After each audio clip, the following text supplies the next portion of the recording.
In the heart of West Africa, nestled between dusty plains and a vast desert, there lived a young boy named Lamine. His village, a small and quiet place, was built along the edge of the dry savanna. The air was thick with heat, and the ground, once fertile, had become cracked and barren. For as long as Lamine could remember, the village had struggled.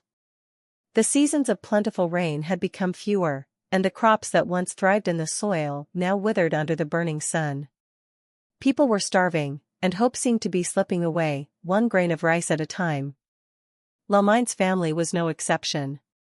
His mother, Amina, spent long hours walking miles to fetch water from a well that was rapidly drying up.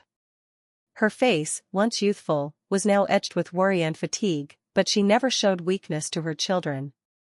His father, Amadou, had grown frail from the weight of hunger. His hands, once strong from working the fields, now trembled as he tried to build what little shelter they had left.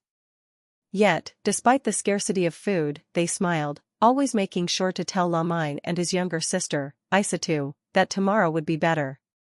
But deep down, Lamine knew that tomorrow was a luxury that seemed farther out of reach each passing day.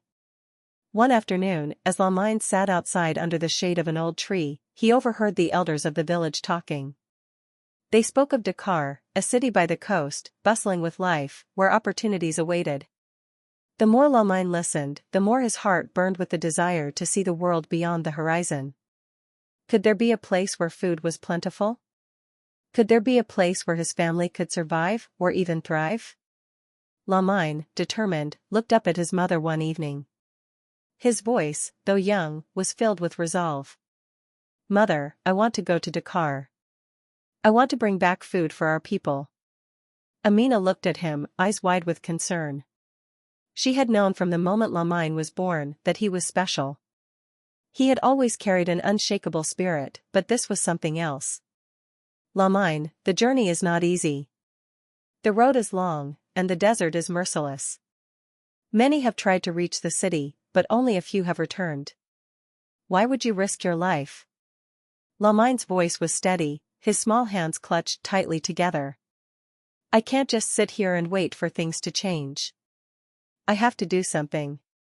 For you, for Isatou, for all of us." Amina's eyes softened. She had known that Lamine's courage was a gift, but a mother's heart always feared for her child's safety. "Go then, my son. But promise me you will return to us.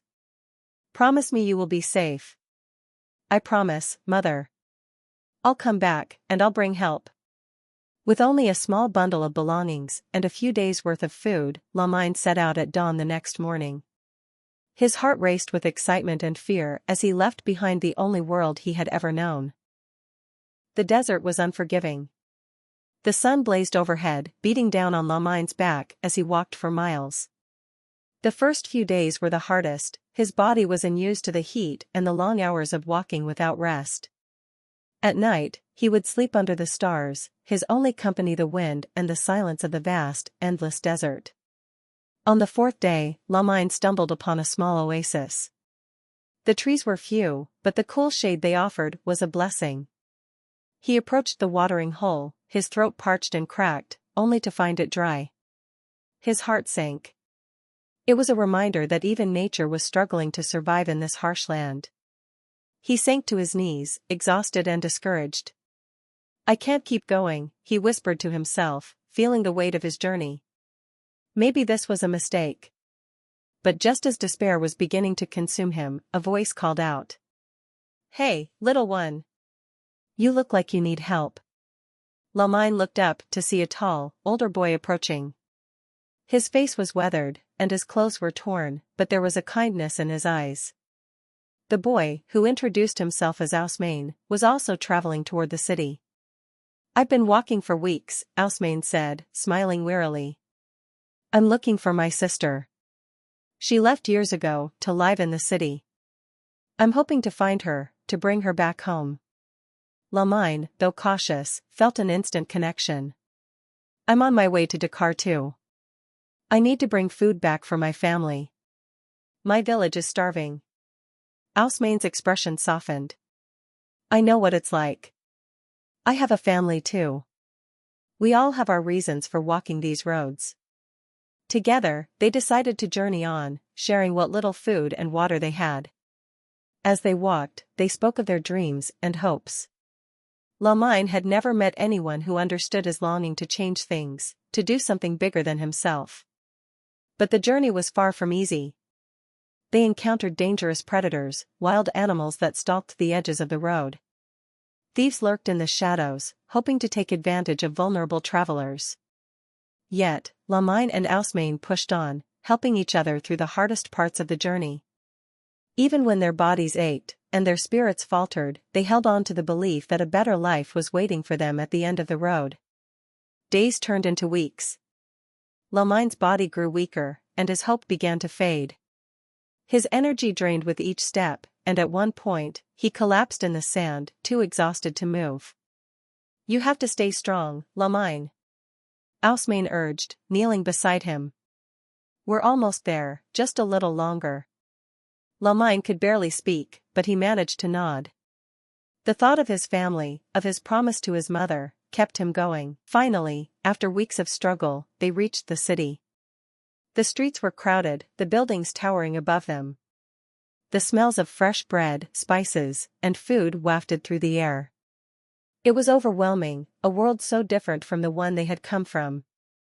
As they entered the city, Lamine could hardly believe his eyes. They were given food and water by a kind stranger, and soon enough, they were introduced to organizations that worked to help struggling communities like his own.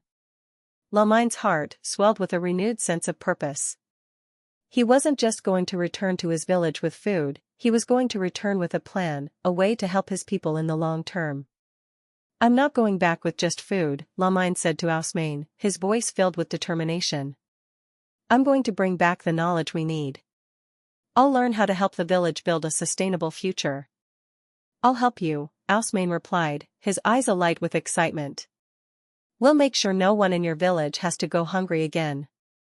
And so, Lamine and Ousmane set out again, this time not as wanderers, but as bearers of hope.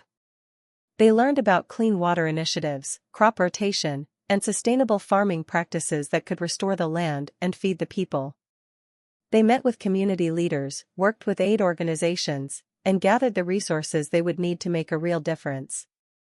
When Lamine finally returned to his village, he was not just a boy who had survived a dangerous journey, he was a young man who had brought back hope.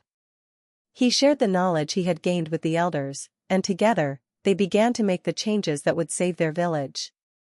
Lamine's village began to thrive once more. Crops grew in abundance, water flowed freely again, and the people had enough to eat. The elders marveled at the boy who had once been hungry and weak, now standing strong and leading the way to a better future. And as Lamine stood there with his family, watching the sun set over the horizon, he knew that his journey had only just begun.